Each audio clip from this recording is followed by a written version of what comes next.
মানব ইতিহাসে এমন এক শক্তিশালী জাতি ছিল যারা নিজেদের শক্তিকে পৃথিবীর সবচেয়ে বড় শক্তি মনে করত, কিন্তু শেষ পর্যন্ত এক ভয়ঙ্কর ঝড়ে তারা পুরোপুরি ধ্বংস হয়ে যায়। এই জাতির নাম ছিল কওমে আদ। তারা ছিল নূহ আলাইহিস সালামের কওম ধ্বংস হওয়ার পর পৃথিবীর অন্যতম শক্তিশালী জাতি।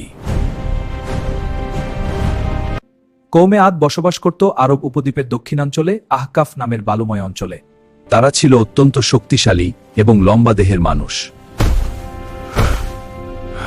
তারা পাহাড়ের ওপর বিশাল প্রাসাদ ও দালান তৈরি করত।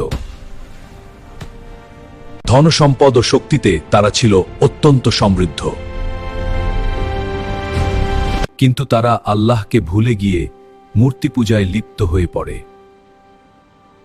তখন আল্লাহ তাআলা তাদের সঠিক পথে ফিরিয়ে আনার জন্য পাঠালেন হযরত হুদ আলাইহিস সালামকে। তিনি বললেন, হে আমার কওম, তোমরা এক আল্লাহর ইবাদত করো। কিন্তু কওমে আদ তার কথা শুনল না। তারা অহংকার করে বলতো, আমাদের চেয়ে শক্তিশালী আর কে আছে? তবুও হুদ আলাইহিস সালাম ধৈর্য ধরে তাদের সতর্ক করতে থাকলেন। তাদের অহংকার এতটাই বেড়ে গিয়েছিল যে আল্লাহ তাআলার গজব তাদের উপর নাজিল হল। এরপর তাদের এলাকায় দীর্ঘ খরা শুরু হলো। একদিন তারা আকাশে কালো মেঘ দেখতে পেল। দেখো, কালো মেঘ, এটা একটা শুভ লক্ষণ। তারা ভাবল, এই মেঘ বৃষ্টি নিয়ে আসবে। বৃষ্টি আসবে।